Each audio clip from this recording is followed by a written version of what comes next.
নমস্কার বন্ধুরা, আমি স্বর্ণলতা। আমার ইউটিউব চ্যানেলে আপনাদের সবাইকে স্বাগত জানাই। আমার পেছনে দেখতে পাচ্ছেন এটি একটি ড্রাগন গাছ। এখানে একটি ফলও ধরেছে, ছোট্ট একটা ফল রয়েছে। এই গাছে আরও দুটি ফল রয়েছে, একটি এখনও ছোট আর একটি পেকেছিল, সেটি পাখিরা খেয়ে নিয়েছে। আজকের এই ভিডিওতে আমি আপনাদের দেখাবো কি করে ড্রাগনের কাটিং থেকে চারা তৈরি করা হয়, কিভাবে চারা তৈরি করলে খুব সহজেই চারা গাছগুলো খুব তাড়াতাড়ি বড় হবে এবং তাতে ফল আসবে, কেমন ডাল আমরা ব্যবহার করব, সমস্ত তথ্য আজকের এই ভিডিওতে ডিটেলসে আমি আপনাদের সঙ্গে শেয়ার করব।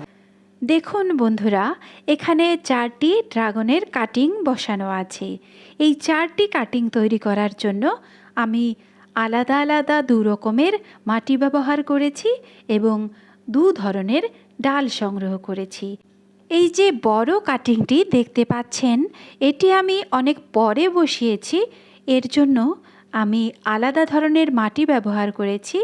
আর এই যে ছোট ছোট প্লাস্টিকের গ্লাসে যে কাটিংগুলো বসানো আছে, এগুলি একই ধরনের মাটিতে বসানো রয়েছে।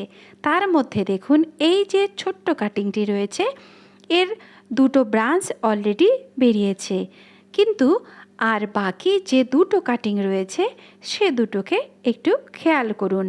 একই দিনে বসানো সত্ত্বেও এই কাটিং দুটো থেকে এখনো পর্যন্ত কোনো রকমের ব্রাঞ্চ বেরোতে শুরু করেনি। এদের শেকড় গজিয়েছে অনেক, কিন্তু ব্রাঞ্চ একটাতেও এখনো বেরোতে শুরু করেনি। আর এই বড় কাটিংটাকে খেয়াল করুন, অনেক দিন পরে বসানো সত্ত্বেও এই কাটিংটি কতটা বড় হয়ে গেছে। এই কাটিংটির জন্য আমি আলাদা মাটি ব্যবহার করেছি। এবার এই ভিডিওতে আমি আপনাদের এই বিষয়গুলোই স্পষ্ট করে বোঝানোর চেষ্টা করছি। কোন ধরনের মাটি ব্যবহার করলে আপনারা তাড়াতাড়ি ড্রাগন গাছের চারা তৈরি করতে পারবেন, আর কী ধরনের ডাল আপনারা সংগ্রহ করবেন। বন্ধুরা, আপনারা যদি বাড়িতে ড্রাগন চাষ করতে চান, তাহলে আরও কিছু তথ্য আপনাদের জানা জরুরি। সেই তথ্যগুলোও আমি আজকের এই ভিডিওতে আপনাদের শেয়ার করব।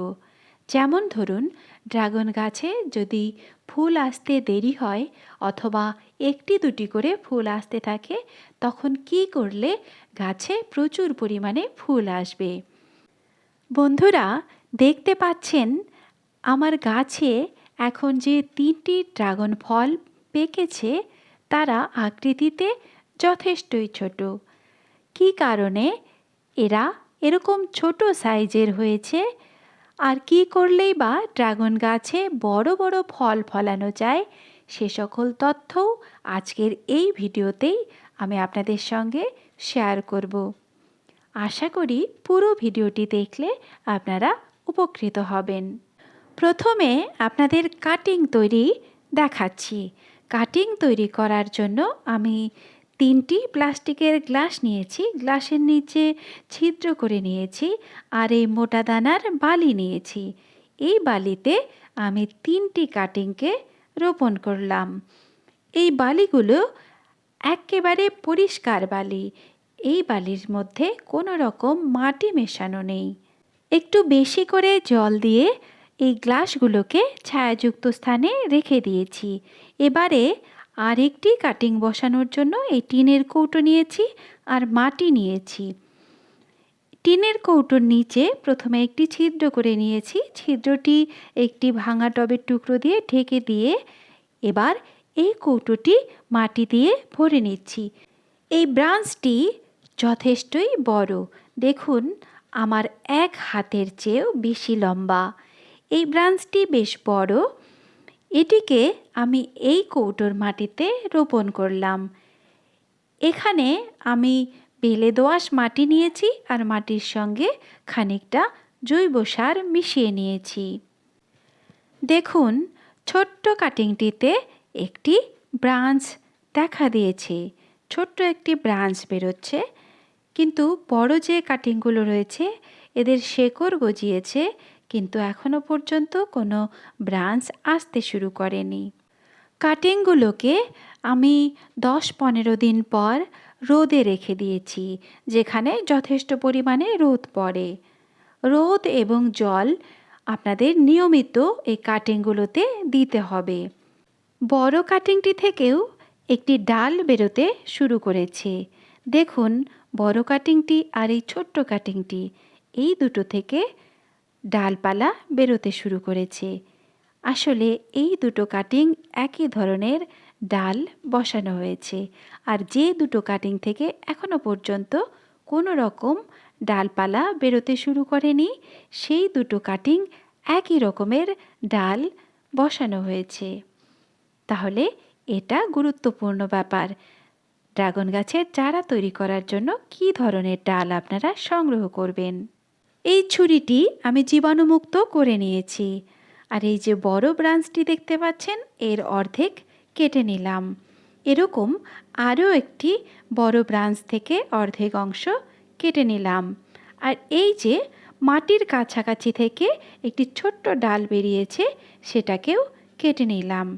এবার এগুলিকে কিভাবে আমরা মাটিতে বসাবো বা বালিতে বসাবো সেটাও দেখে নিন।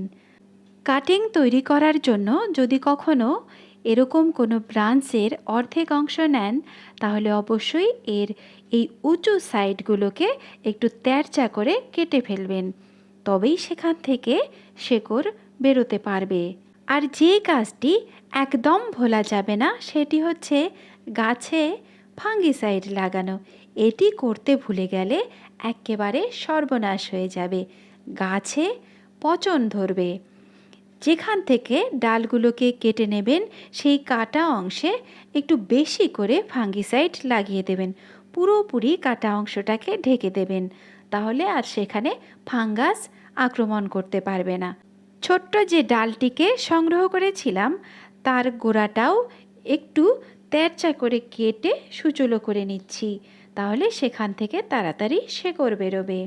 এবার দেখুন, যে বড় কাটিংটি আমি সংগ্রহ করেছিলাম, সেটিও গাছের গোড়া থেকেই বেরিয়েছিল। এই ব্রাঞ্চটি অনেকটাই বড়। এটিকে মাটিতে বসানোর আগে অবশ্যই এর গোড়ার দিকটিও সুচলো করে কেটে নেব। তাহলে এই বিষয়টি আপনারা নিশ্চয়ই বুঝতে পারলেন। কাটিং তৈরি করার জন্য অবশ্যই আমাদের একটি পুরো ব্রাঞ্চ নিতে হবে। যদি আপনারা একটি ব্রাঞ্চের কোনো খণ্ড নেন, তাহলে সেটা থেকে ডালপালা বেরোতে অনেক বেশি সময় লাগবে। এই ডালটি যেহেতু অনেকটাই বড়, তাই আমি প্রায় 4 থেকে 5 ইঞ্চি অংশ মাটির নিচে পুঁতে দিলাম। এবার দেখুন, আমি কাটিং তৈরি করার জন্য দুটো ডালের অর্ধেক অংশ কেটে নিয়েছিলাম। তারপর কি ঘটেছে? তারপরই পুরো গাছে অনেক কুঁড়ি আসতে শুরু করেছে। যদি কখনো আপনাদের ড্রাগন গাছে কুঁড়ি আসতে দেরি হয়, অথবা একটি দুটি কুঁড়ি আসতে থাকে, তাহলে আপনারা যে সমস্ত বড় বড় ডালপালা রয়েছে, তার আগা একটু করে কেটে দেবেন। তাহলেই দেখবেন প্রচুর পরিমাণে কুঁড়ি আসতে শুরু করবে। আর অবশ্যই এই সময় গাছে পটাশিয়াম ও ফসফরাস জাতীয় খাবার দেবেন। সেক্ষেত্রে আপনারা কলার খোসা দিতে পারেন, সর্ষে খোল পচানো জল দিতে পারেন। যদি এই সময়ে পটাশিয়াম ও ফসফরাস জাতীয় খাদ্যের ঘাটতি ঘটে, তাহলে কুঁড়িগুলো ছোট ছোট থাকবে বা সেগুলো ঝরেও পড়তে পারে। যেমন দেখুন, এই ছোট্ট কুঁড়িটি শুকিয়ে যেতে শুরু করেছে, অর্থাৎ গাছে খাদ্যের ঘাটতি দেখা দিয়েছে। সে কারণেই এই কুঁড়িটি আর ফুল হতে পারল না। এটিকেও দেখুন, এটিও ঝরে পড়বে। খাদ্যের যোগান ঠিকঠাক না হলে কুঁড়িগুলো বড় হবে না আর ফুলও ফুটবে না। আবার যদি ফুল ফোটার পর একটি গুরুত্বপূর্ণ কাজ না করেন, তাহলে তা থেকে যে ফল হবে সেগুলি খুব ছোট্ট ছোট্ট হবে। ফুল ফোটার পর অবশ্যই আপনাদেরকে কৃত্রিম পরাগায়ন বা হাত পরাগায়ন করতে হবে। এখন রাত প্রায় 10টা বাজে। এখনও এই 3টি ফুল সম্পূর্ণরূপে বিকশিত হয়নি। কী কারণে ড্রাগন ফুলের কৃত্রিম পরাগায়ন করা জরুরি এবং কিভাবে এই কৃত্রিম পরাগায়ন করবেন সেই সম্পর্কে আমার একটি ভিডিও রয়েছে। এই ভিডিওর শেষে আমি সেই ভিডিওটি শেয়ার করব। আপনারা সেটি দেখে নিলে এই বিষয়টি ভালোভাবে জানতে পারবেন। আমি এই 3টি ফুলের কৃত্রিম পরাগায়ন করেছিলাম, কিন্তু কিছুক্ষণ পরই বৃষ্টি নামার কারণে এই কৃত্রিম পরাগায়ন কোনো কাজে লাগেনি। আর সে কারণেই দেখুন ফলগুলি কত ছোট ছোট হয়েছে। তবে এর রঙটি কিন্তু অসাধারণ। সকলেই সুস্থ থাকুন এবং অনেক অনেক গাছ লাগিয়ে নিজেদের পরিবেশকে সুন্দর করে তুলুন। ধন্যবাদ।